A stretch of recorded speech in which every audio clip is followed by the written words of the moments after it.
Պատկերացրու նստած ես Երևանի սրճարաններից մեկում եւ պատրաստվում ես վճարել սուրճի համար։ Դրամապանակից հետ հանում ես թղթադրամը կամ դրամային քարտը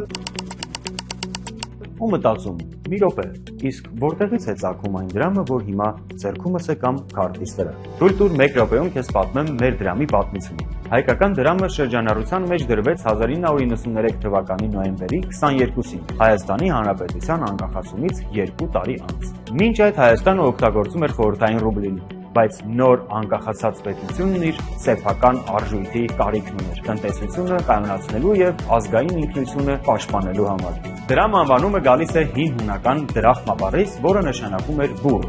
Տիգրան Մեծի դրամները նույնպես կոչվում էին դրախմա։ Անցան դարեր, դրախմա բառը հայեցվեց եւ առաջին անգամ որպես դրամական միավորի անվանում օգտագործվեց Կիլիկյան Հայաստանում։ Իմացիր, մենք սեփական մետաղադրամներ ունեցել ենք մեր թվարկությունից առաջ 3-րդ դարում, առաջին դարում, մեր թվարկության 11-րդ դարում, 12-րդ դարում եւ այլն։ Այսօր դու կարող ես հայկական թղթադրամների եւ մետաղադրամների վրա տեսնել մեր պատմության հարուստ արտացոլանքը։ Հայկական թղթադրամների վրա պատկերված են մշակութային կոթողներ եւ անվանի հայեր, որոնք մեզ ամեն վճարման ժամանակ հիշեցնում են մեր հարուստ պատմական ժառանգության մասին։ Ամեն անգամ դրամ օգտագործելիս կարևոր է իմանալ, թե ինչպես տարբերել կեղծ դրամները իրականներից։ Հայկական թղթադրամները ունեն մի քանի պաշտպանական հատկանիշներ։ Նախ թղթադրամի վրա կա ջրանիշ, որը տեսանելի է լուսամուտում դիտելիս։ Այնտեղ կարող ես տեսնել տվյալ թղթադրամի վրա պատկերված մեծանուն գործչի պատկեր։ Բացի այդ, թղթադրամների վրա կան մետաղական փայլուն ժապավեններ, որոնք փոխում են գույնը թղթադրամի դիտման անկյունը փոխելուց։